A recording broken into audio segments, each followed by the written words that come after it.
Hello student, मैं अंजलि पयाल स्वागत करती हूँ आपका आईसीटी वर्चुअल क्लासरूम देहरादून से। कैसे हैं आप सब लोग? उम्मीद करती हूँ आप सब लोग अच्छे होंगे और अपनी लाइफ में बहुत बेहतर कुछ कर रहे होंगे। आज हम बात कर रहे हैं क्लास 7th के साइंस की और आप लोग जानते हैं चैप्टर चल रहा है फिजिकल एंड केमिकल चेंज, भौतिक एवं रासायनिक परिवर्तन के बारे में हम लोग बात कर रहे हैं, जिसमें आप लोगों ने काफ़ी टॉपिक्स पढ़ लिए हैं।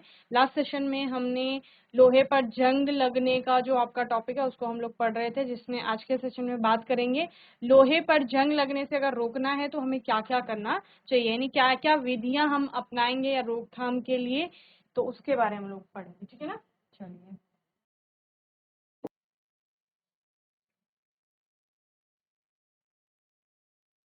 तो हम लोग पढ़ रहे थे कि लोहे की कोई वस्तु होती है जब वो आपके अपने आसपास के वातावरण में एटमॉस्फेयर में उपस्थित ऑक्सीजन से और नमी से अभिक्रिया करती है तो वो आयन का ऑक्साइड बना देता है, जो कि क्या है, रस्ट है। ठीक है ना, जंग। देन जंग एक बार अगर किसी वस्तु पर लग जाए तो फिर उसको रोका नहीं जा सकता। ठीक है ना, लेकिन जंग से पहले हम कुछ सावधानियां बरत सकते हैं, उन पर हम लोग बात करेंगे। ठीक है ना, तो लोहे में जंग लगने से सुरक्षा या बचाव के कई तरीके हैं, जिनमें से कुछ निम्नांकित है या निम्नलिखित है। यहाँ पर कुछ आपके तरीके, कुछ विधियां बताई गई हैं। जैसे सबसे पहला है पेंटिंग, यानी पेंट किया जाता है। आपने देखा होगा अपने आसपास या अपने घर में कभी कोई लोहे की वस्तु लाई जाती है तो फिर जनरली हमारे घर वाले उस पर क्या कर देते हैं, पेंट कर देते हैं या पेंट करवा देते हैं। ठीक है ना, तो वो क्यों किया जाता है? वो इसलिए किया जाता है ताकि जो वो लोहा है या लोहे का वो जो कोई भी ऑब्जेक्ट है वो खराब ना हो, और खराब होने से क्या तात्पर्य है कि उस पर जंग ना लगे। समझ रहे हैं? तो इसलिए उस पर पेंट लगाया जा रहा है। तो पेंट बेसिकली आपका करता क्या है, यहाँ पर लोहे की कोई वस्तु है, ठीक है, इस पर ऑक्सीजन आएगी और आपका H2O आएगी। ठीक है ना, ऑक्सीजन आएगी और H2O आएगी। ये आपका क्या है, Fe, मैंने आपको बताया था आयन का सिंबल होता है, लोहे के लिए प्रतीक हम लोग लिखते हैं Fe। ओके ना, तो ये इसके कांटेक्ट में आएंगे दोनों तो क्या करेंगे, इस पर जंग की एक परत लग जाएगी, यानी जंग बना देंगे। लेकिन पेंट करने से हमने सपोज इस लोहे की वस्तु, ये इसकी सतह थी पूरी, ठीक है, अभी ये क्या कर रही है, जैसे ये लोहे की वस्तु है, ये हम खरीद कर लाए, ये अभी क्या कर रही है, अपने एनवायरमेंट में जो भी चीजें उपस्थित है उनसे उनके कांटेक्ट में आ रही है डायरेक्ट, इसकी जो सरफेस है ना।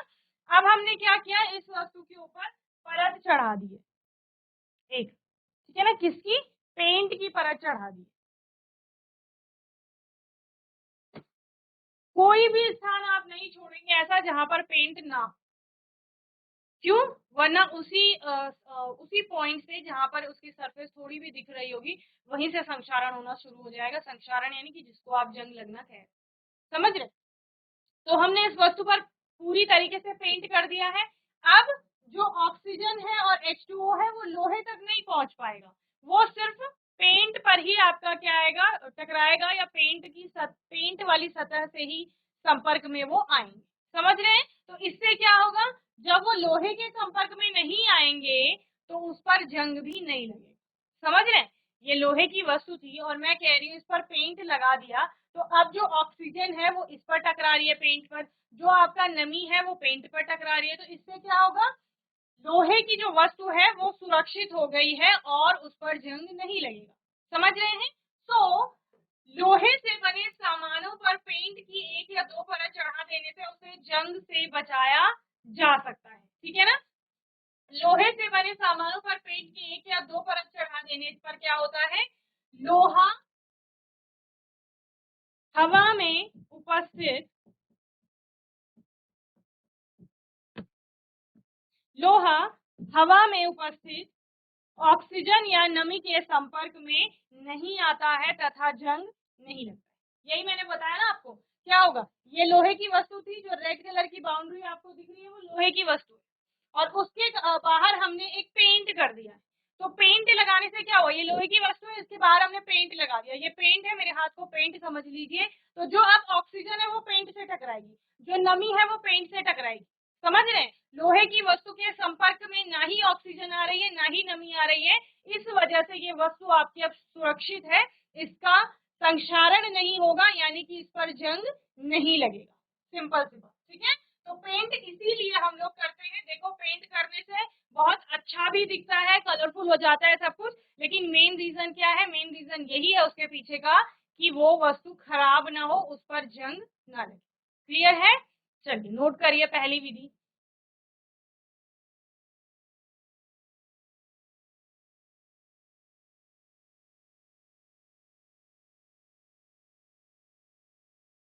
तो लोहे के सामानों पर दूसरा हम क्या करते हैं, एक तो पेंट करते हैं। बोलो, हैंड रेज करके बताओ मुझे, जीआईसी जोशीमठ।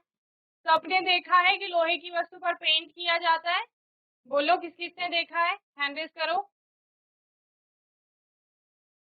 ठीक है, वेरी गुड, सबने देखा है ना। तो किस लिए किया जा रहा है, वो इसलिए किया जा रहा है कि जो वो लोहे की वस्तु है ना, लोहा जिसे हम बोल रहे हैं आयन, वो आयन की रस्टिंग ना हो सके, यानी कि उस पर जंग ना लगे, इसलिए पेंट किया जा रहा है। और पेंट करके बेसिकली क्या किया जा रहा है, लोहे की वस्तु की वो लोहा जो है ना, उसकी सतह को छुपाया जा रहा है, किससे, ऑक्सीजन से और नमी से, ताकि उन दोनों के संपर्क में लोहा ना आए। अगर लोहा उन दोनों के संपर्क में आएगा तो वो दोनों है बहुत अभिक्रियाशील, बहुत तेज है, वो उसको क्या कर देंगे, खराब कर देंगे। ठीक है ना।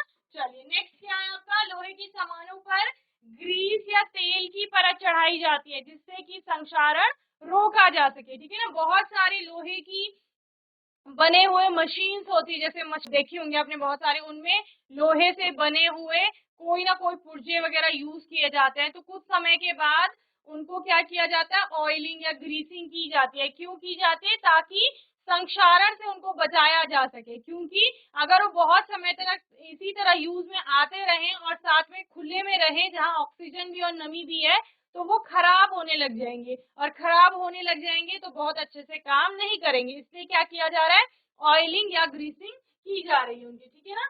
तो लोहे के सामानों पर ग्रीस या तेल की परत चढ़ा देने से वे हवा में उपस्थित नमी के संपर्क में नहीं आते हैं तथा उनको जंग लगने से बचाया जा सकता है। ठीक है ना। हमने क्या बोला था, हमने बोला था ऑक्सीजन और नमी जो है, नमी का मतलब क्या है, आपको आजकल जैसे सर्दियों का मौसम आएगा अभी, तो हमारे आसपास थोड़ा थोड़ा ठंडा होने लग जाता है। उसका मतलब क्या है, हवा में नमी है। नमी का मतलब क्या है, H2O से ही है इनडायरेक्टली।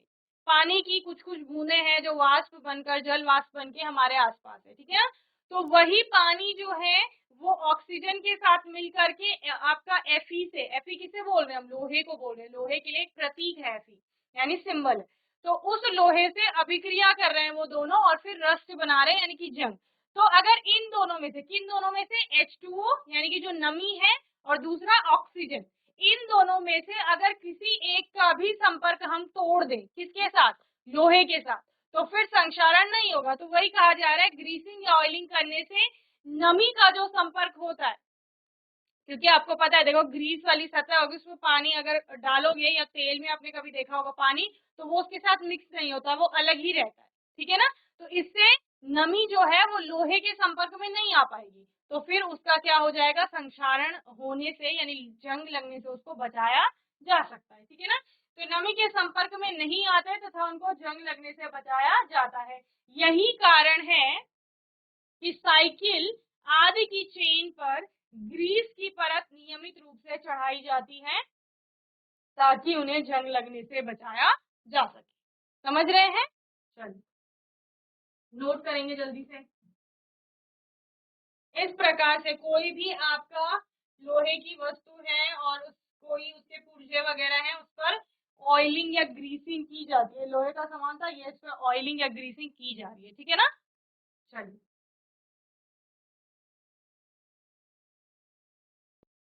जीआईसी जोशीमठ, सही से बैठो। चलो माइक ले लो कोई भी बच्चा। Joshimath. Hello ma'am, good morning. Very good morning, क्या नाम है बेटा? रोहन शर्मा। रोहन। रोहन शर्मा। ठीक है रोहन, लोहे पर आपने कभी देखा है जंग लगते हुए? Yes ma'am. यस। तो कौन सी विधि से आप उसको रोकेंगे, अगर आपने वस्तु पर लोहे, जो लोहा है उस पर जंग लगने से रोकना है? मैम पेंट लगा के, हम्म, ऑयल लगा के। ठीक है, वेरी गुड, पेंट करेंगे। पेंट करने से क्या होगा? मैम मैम पेंट मैम उससे जंग लगी उसके अंदर वाटर नहीं जाएगा नमी नहीं जाएगी और ऑक्सीजन नहीं जाएगा। ठीक है, हाँ वेरी गुड।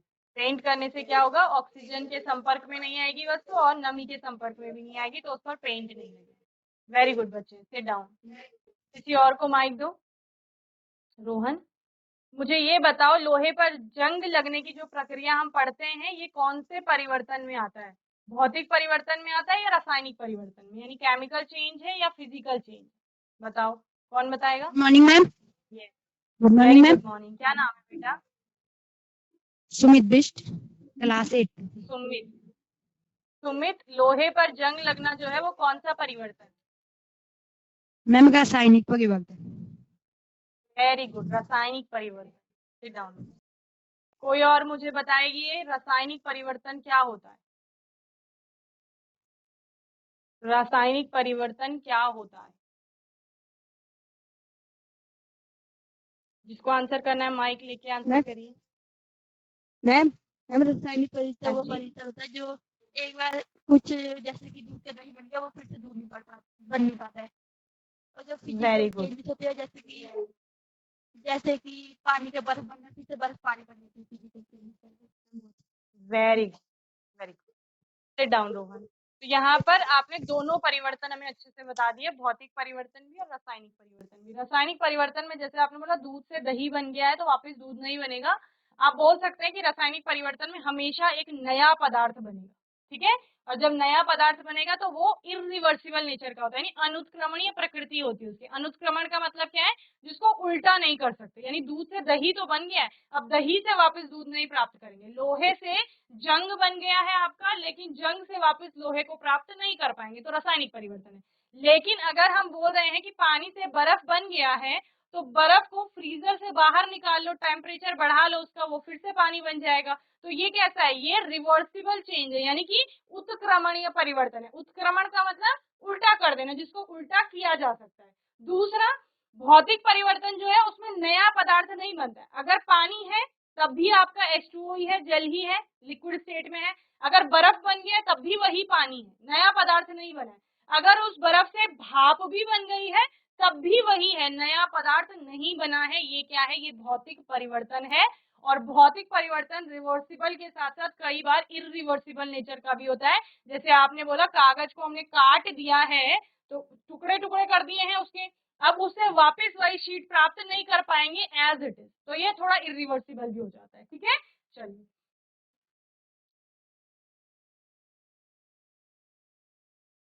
जीआईसी चंबा, आवाज आ रही है आपको? हैंड रेज करो, आवाज आ रही है तो।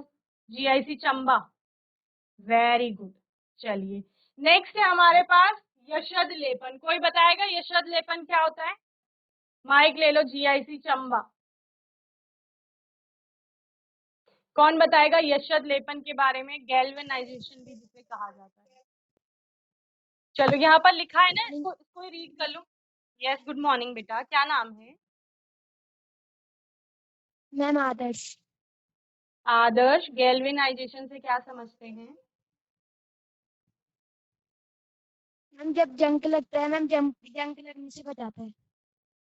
वेरी गुड, जंग लगने से बचाता है। क्या करते हैं इसमें?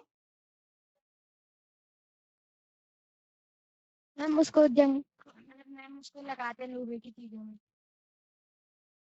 ठीक है, कुछ तो लगाते हैं, ठीक है ना। तो क्या लगाएंगे? पढ़ो, क्लियरली विजिबल है, पढ़ो। लोहे आदि से बने लोहे आदि से बने सामानों पर जंग धातु की परत चढ़ाने की प्रक्रिया को वेरी गुड। तो आदर्श क्या है? या लोहे आदि से बने सामानों पर जिंक धातु, जिंक यानी जस्ता भी से बोलते हैं। वेरी गुड बच्चे, सिट डाउन। होता क्या है? ये लोहे की वस्तु है, ध्यान से सुनेंगे सब लोग। जोशीमठ, शांतिपुरी, शीतला खेत, चंबा, ठीक है। मैंने क्या बोला? ये लोहे की वस्तु मैं खरीद के लाई, ठीक है ना, मैं खरीद के लाई या फिर कहीं फैक्ट्री में ये लोहे की वस्तु बनी होगी और इसको जंग लगने से बचाना है। तो इसको क्या किया जाता है? इसको इससे अधिक अभिक्रियाशील कोई धातु, अभिक्रियाशीलता का मतलब जो बहुत ज्यादा फ्रेंडशिप करते हैं, ठीक है ना। केमिस्ट्री में जो बहुत ज्यादा ऐसे होगा ना कि किसी से भी जा करके जुड़ेगा, किसी से भी जाके बातें करेगा, उसको बोलते हैं अभिक्रियाशील, ठीक है ना। तो इससे अधिक अभिक्रियाशील जो धातु होगी उसकी परत इस पे चढ़ा देंगे। तो बेसिकली गैल्वेनाइजेशन में जिंक की परत चढ़ाई जाती है। तो जिंक आयन यानी लोहे से अधिक अभिक्रियाशील होती है, यानी कि वो और अच्छे से ऑक्सीजन और नमी से अभिक्रिया करेगी। जैसे लोहा कर रहा था ना, लोहा अभिक्रिया कर रहा था, उनसे संपर्क में आ रहा था और क्या बना रहा था, जंग बना रहा था। तो लोहे को उस पिघले हुए जिंक में, मॉल्टन जिंक में डुबोया जाता है। और आपको पता है जैसे आप क्या करते हो, किसी चीज पे कलर करते हो, तो आपने पूरा वाटर कलर लिया और उस चीज को उसमें डिप किया और बाहर निकाला तो उसपे कलर आ जाएगा। सेम मॉल्टन जिंक में हम जब लोहे की वस्तु को डालेंगे और बाहर निकालेंगे तो उसपे जिंक की परत आ जाएगी। अब जिंक की परत आ गई, समझ रहे हो, ये वस्तु थी लोहे की, ये इसको जिंक की परत मान लो, इस पर जिंक की परत आ गई। अब ऑक्सीजन जो है वो इस जिंक से अभिक्रिया करेगा, नमी जो है वो इस जिंक से अभिक्रिया करेगी और फिर क्या बना देगी, जिंक ऑक्साइड की लेयर बना देगी। तो एक और लेयर आ गई। यानी क्या था आपका, आपका था ये लोहे की वस्तु थी, ठीक है, मैंने सिंबल बता दिया आयन का Fe होता है, ठीक है, कई बार बता दिया तो याद होना चाहिए। इसके ऊपर ये रेड कलर की हमने क्या बना दी, जिंक की परत चढ़ा दी, जिंक की परत चढ़ा दी। अब जो ऑक्सीजन है और H2O है, ध्यान से सुनेंगे, ऑक्सीजन और आपका H2O इससे अभिक्रिया करने आएगा, किससे, जिंक से। आयन तो अंदर छुप गया है, उसके तो वो संपर्क में आ ही नहीं पा रहे। संपर्क में आने का मतलब क्या है, टकराना, तो उससे तो वो टकरा ही नहीं पा रहे। तो अब क्या होगा, जिंक से टकरा करके अभिक्रिया करेंगे और एक और परत बना देंगे, किसकी, यहाँ पर, वो बनेगी जिंक ऑक्साइड की। तो हमें किसे बचाना था, हमें तो लोहे को बचाना था, तो लोहा सेफ है आपका, है ना। अब जिंक ऑक्साइड बन गया है, उसके अंदर जिंक है और उसके अंदर लोहा है। तो लोहे पर जिंक की परत चढ़ाने को क्या कहा मैंने, लोहे पर जिंक की परत चढ़ाने को ही गैल्वेनाइजेशन यानी कि यशद लेपन कहा जाता है। जिंक जिसको हिंदी में जस्ता भी कहा जाता है, ठीक है ना। चलिए, तो आपका इस तरह से देखिए, ये लोहे की वस्तु है, ये आपका पिघला हुआ जिंक है। लोहे की वस्तु को पिघले हुए जिंक में डुबोया, अब बाहर निकालेंगे तो उस पर जिंक की परत आ जाएगी। बस यही आपका गैल्वेनाइजेशन होता है। तो लोहे आदि से बने सामानों पर जिंक धातु, जिसको क्या कहा मैंने, जस्ता भी कहा, की परत चढ़ाने की प्रक्रिया को यशद लेपन यानी कि गैल्वेनाइजेशन कहते हैं। जिंक की परत लोहे से बने सामानों को हवा में उपस्थित पानी, जिसके लिए मैंने एक और वर्ड नमी यूज किया था आपका, तथा ऑक्सीजन के संपर्क में आने से रोकते हैं। तो हमें क्या करना है, मैंने आपको बार बार बोला है कि इस लोहे की वस्तु को ऑक्सीजन तथा नमी में से किसी भी एक के संपर्क में आने से रोकना है। जैसे आपने बोला पहले पेंट वाले केस में हमने दोनों का संपर्क तोड़ दिया, दूसरे केस में ग्रीसिंग में भी हमने संपर्क तोड़ा था नमी का, और इसमें भी हम वही संपर्क तोड़ रहे हैं, जिससे उनको जंग से बचाया जाता है, अर्थात जंग नहीं लगता। बोलो भाई, किस किस को समझ में आया, हैंड रेस करो, समझ आ गया, वेरी गुड। अब कौन बताएगा एक लाइन में, माइक ले लो जल्दी से, जीआईसी चंबा, आदर्श के अलावा कोई और कौन समझाएगा मुझे एक ही बार में कि यशद लेपन क्या है, रिपीट करिए जल्दी से। क्या समझे, क्या बोला मैंने, देखो ये तो आपको पिक्चर से भी समझ आना चाहिए। मॉल्टन जिंक है यानी जिसको क्या बोल रहे हैं, पिघला जस्ता, ठीक है, और ये क्या है आपकी, ये लोहे की वस्तु है।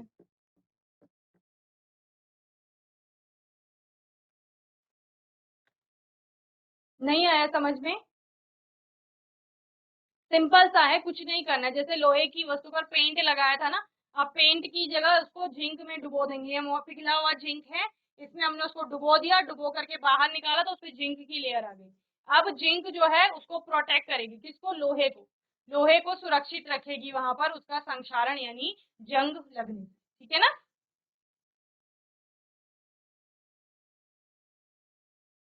रोहन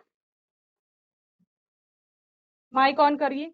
जोशीमठ। मैम मैम जब जंग जाती है वो लोहे मैम जब जाती है वो लोहे की इधर इधर लग जाती है मैम, जिससे मैम जंग जंग ऑक्सीडाइज हो जाती है मैम, जिससे मैम वाटर और ऑक्सीजन जाता है मैम, बाहर वाली जमीन में लग जाती है वाटर। ठीक है, वेरी गुड। क्या हो गया, आपने कहा कि जो लोहे की वस्तु थे उस पर जिंक की परत चढ़ाई जिससे जिंक ऑक्साइड बन गया, और जिंक के ऑक्साइड और जिंक के लगने की वजह से लोहे पर नमी और ऑक्सीजन नहीं पहुंच पाई, यही बोला आपने, क्लियर है? चलिए, वेरी गुड बच्चे, सिट डाउन। तो इस तरह से इसको क्या कहा जाता है, यशद लेपन कहा जाता है। अब मुझे जल्दी से बताइए, तीन कौन कौन सी विधियों के बारे में हमने यहाँ पर पढ़ लिया है, कौन बताएगा? गैल्वेनाइजेशन सिर्फ यहाँ पर नहीं है, आपको हायर क्लासेस में भी देखने को मिलेगा। लोहे पर जंग लगना सिर्फ यहाँ पर नहीं है, हायर क्लासेस में भी मिलेगा और अच्छे से मिलेगा पढ़ने के लिए। तो यहाँ पर बेसिक कॉन्सेप्ट क्लियर रहेगा तो आगे आपको और अच्छे से आ जाएगा। बताओ कौन बताएगा तीन विधियां, बहुत simple simple. Joshimath. Yes. Ma'am पहले आपने एक पेंट बताई हाँ जी, और पेंट बताइए। दूसरी ग्रीस वाली हाँ जी। और तीसरी तो अभी बताई, देखो पीछे लिखी है स्लाइड में, मैम जंग वाली यशद लेपन, ठीक है ना? जिंक, जिंक का प्रयोग करेंगे, यशद लेपन या गैल्वेनाइजेशन, ठीक है? वेरी गुड बच्चे, सिट डाउन। चलिए, और किसी को कुछ तो नहीं कहना, हैंड रेज करो अगर किसी का कोई कुछ है तो। चलिए ठीक है, तो आज के सेशन में जीआईसी चंबा से आदर्श ने बहुत अच्छे से आंसर किया और जोशीमठ के बच्चों ने बहुत अच्छे से रिस्पॉन्स किया, जहां से रोहन ने और सुमित ने बहुत अच्छे से आंसर किया। सभी बच्चों को ऐसे ही पढ़ाई करनी है। आज के सेशन में हमने लोहे पर जंग लगने से कैसे रोके उन विधियों के बारे में चर्चा की, तीन विधियों के बारे में हम लोगों ने यहाँ पर पढ़ा। आने वाले सेशन में इसी को आगे कंटिन्यू करेंगे और प्लेटिंग किस प्रकार से की जाती है, इलेक्ट्रोप्लेटिंग भी जिसे कहा जाता है, इसके बारे में हम लोग बात करेंगे। और एक और होता है लोहे को जंग लगने से बचाने के लिए अलॉइंग जिसे कहा जाता है, ठीक है ना? तो इन सब टॉपिक्स पर हम लोग बात करेंगे। बाकी आपका कोई भी डाउट होगा, क्वेश्चन होगा तो आप लोग पूछ सकते हैं सेशन में। और तब तक के लिए आईसीटी वर्चुअल क्लासरूम से जुड़ने के लिए धन्यवाद।